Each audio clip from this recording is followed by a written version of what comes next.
55-16 win over Cal today, Coach. You moved to 1-0 in the league, 4-0 overall. Given the conditions, pretty good performance by your team out there. Yeah, it was crazy out there. It reminded me of flashing back to Coos Bay days there for a while. But I think maybe Jerry has to. Anybody in the second half should get like what's our coffee? Dutch Brothers. We should have some sort of Dutch Brothers arrangement. I think Rob's working on that right now. But the fans in the second half that stayed there and the students, that was awesome. That was a meritorious service. Your defense set the tone, obviously, by creating turnover after turnover after turnover. And offense had the short field position. So, number one, short field position. Number two, they turned most of them into points. But defense was just, again, tremendous. Defense was awesome. I mean, it set the tempo in every regard. We got a couple lucky bounces with the ball handling conditions that didn't turn into turnovers and one that did. But can't say enough about our effort, especially in the first half. You know, we let things slide a little bit there in the fourth quarter. They brought a bunch of their starters back in, and we need to finish the game better. Had a couple of substitution situations that we need to clean up. But overall, just outstanding effort by our defense. And you made a true freshman look very uncomfortable out there. The pressure that you put on him, and for the fact that he was having a hard time handling the ball too when it got very wet. So the combination of both. But you guys did put some pressure on him as well. Yeah, and I think we did kind of our plan of trying to change up the looks, make it a three-man rush, seem like a six-man pressure, and vice versa. But the guys just played great, and it was tough sledding out there. And kept all the plays in front of you, no explosion plays, which was a key. Definitely. I mean, that's something anytime, and especially a team like that, how they function in those conditions to make them earn it is the key. And you know, we just kept talking offensively on our side of things. We broke a ton of tackles again in those kind of conditions.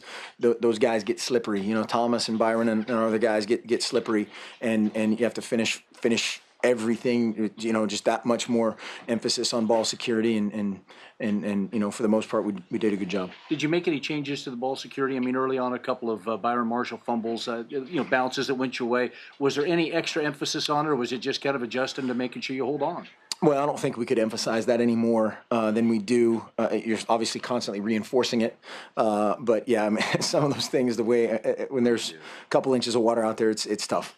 Yeah, no doubt about that. Well, Braylon Addison, great game all around. Not only catching the ball, but the two punt returns were just tremendous. Huge. I mean, really set the tone for the second half in a big way there. That one in the third quarter and was awesome. We had a couple of huge blocks downfield. A bunch of guys doing a great job as a team effort, and that was something we really hammered home last week. We've had a bunch of close ones in the kicking game, and you know, just talking about again 11 guys run the ball, 11 guys play defense, 11 people on special teams have to do their job to make one of those plays happen. And, you know, Braylon broke some tackles, did some exceptional things as well. And the importance with DeAnthony obviously limping off there at the very first play, and Byron Marshall stepping forward over 100 yards rushing and being the go-to guy for the game, that was a big step forward for him too. Definitely. You know, he needs to control the ball a little bit better there a couple times, and like we said, got a little lucky on a couple of those. But we have a ton of confidence in Byron. He had an exceptional fall camp and just needs to keep developing. Well, the long-term forecast for Boulder next week, I want to tell you, says that it's supposed to be sunny. Of course, it said that earlier this week, exactly. But let's hope that holds true. 10% chance of rain on Monday is not looking real solid right now. Are there any meteorologists in this group? Well, Coach, congratulations again. You know, late game like this, but your team ready to go again. And first road trip in Pac-12. Your team's got to get ready for the road. It's never easy when you go on the road.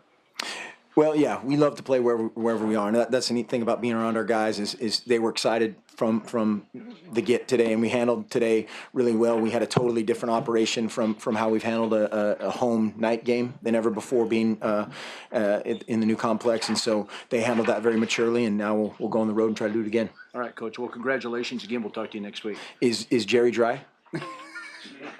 Jerry is dry. Perfect. That's what's most important. Exactly. So, thanks, Coach. Jerry, back up to you. We have Hronis in the confessionals now. We also have microphones today, so raise your hand. We'll bring a microphone to you. Right here. Yeah, Mark, was Byron clearly DeAnthony? Do you have a update on DeAnthony? First of all, the first play of the game. I do not. Okay. Was Byron slated to get that much work anyway? Were you going to use him, you know, clearly right out of the gate anyway? We had some packages that he was in on. I would be lying if I said how many carries did he end up with. 19. You know, we never sit down beforehand and go, hey, let's get this guy X number of carries and this, you know, this guy Y number of carries. But Byron, we've, you know, been talking about the past couple weeks of trying to balance out the carries a little bit more between, or the touches between those three, you know, kind of top guys right now. But, you know, putting a number on it, no. Back here, we got Efo now in here as well, back and back.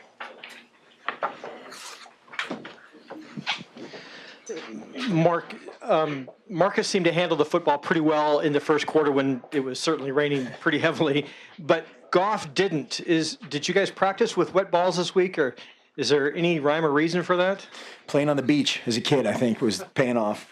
No, we kind of, what we try to do is just prepare as best as we possibly can, and sometimes those kind of conditions, they can, if you know, there's an old drill of dipping the ball in the bucket, or you know, do kind of some of those different kind of things, and I think that kind of, you know, makes a bigger deal out of it than it is. But you know, there's a couple things you can do grip wise, but hey, it's tough. I mean, that's a slippery deal to begin with, and who knows? There's no, you know, magic formula for dealing with that kind of situation. Guys with huge hands, guys with little hands, sometimes can control it, you know, counterintuitive to what you'd think, but who knows? How about that answer? Anthony's in here as well, right down here in front, John. When you see the ball bouncing around like it was early, how far away from your game plan do you get, or what adjustment do you make? You talk, you know, it's kind of one of those things of Marcus was handling the ball fairly well, and we had a couple of drops, then he, you know, a couple of sail on you, and then you know, it's kind of in your head, and it's a legitimate deal. That ball gets heavier. It's hard to finish the throw on your index finger as a quarterback, and so you just try to judge kind of all those things. And then, you know, in our game, in our kind of offense, how much of the read element do you either limit or eliminate, and that was kind of ongoing. Right here. Right behind you. Hey, Coach. Braylon had a pretty big breakout game today. What is it like having a player? I mean, he had a couple of really, really impressive, just kind of off the seat of his pants plays, especially when there's that fake throw, or that is supposed to be a throw. Yeah. What does it mean to have a player that has that kind of improvisational skills? Well, we've got a few of those guys that can make things happen when there's a little bit of daylight, and we had a couple huge key blocks on his first punt return, and we had a couple key non-blocks, you know, a couple guys that were in position that if they would have made contact, it would have been a block in the back, and did a great job of being disciplined in that situation. The double pass thing we had going, it was a great decision by him to pull it down and made a great play. And then the other punt return was a little bit of everything, a bunch of great blocks, and certainly a great finish on his part. A lot of demonstration by Coach Osborne goes into those punt returns. Anyone? Right here. Coach, were you surprised at all at their insistence early on to come out in 5 receiver sets, empty backfield, and try and throw it in that mess?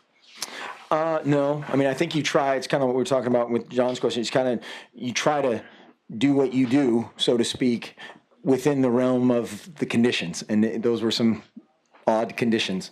And so I think you're trying to you know, feel your way through that a little bit. And if they liked how the, you know, first few plays would have gone, they were stuck with it. They probably made some adjustments. It's just kind of one of those things of, you never know exactly. You don't really practice. What is it, a typhoon? Was it officially a typhoon? Monsoon. What is the difference between a typhoon and a monsoon? We had this, is it an eastern, western, northern, southern hemisphere kind of thing? But rotation. But that, you never practice that. I mean, so you're going to kind of feel your way through elements of that. Next question, anyone? Get some sleep. Oh, come on. Almost. At the buzzer. When you see a guy like DeAnthony on the opening kickoff down like that, how concerned are you with that? How concerned can you be with that while you're trying to coach a game?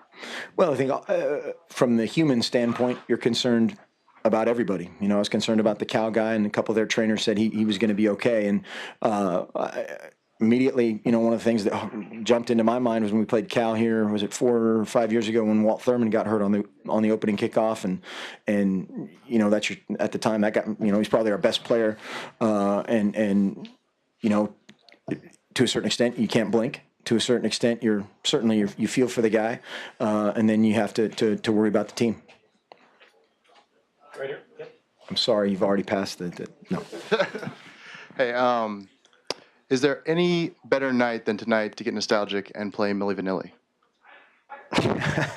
Blame it on the rain? Bit on the rain. That's a good call. Plus, Marshfield won last week. First time in 4 years at home. Marshall had a tough one last night, too. Yeah. But they got a big win the other night. Anyone else? Right here. No.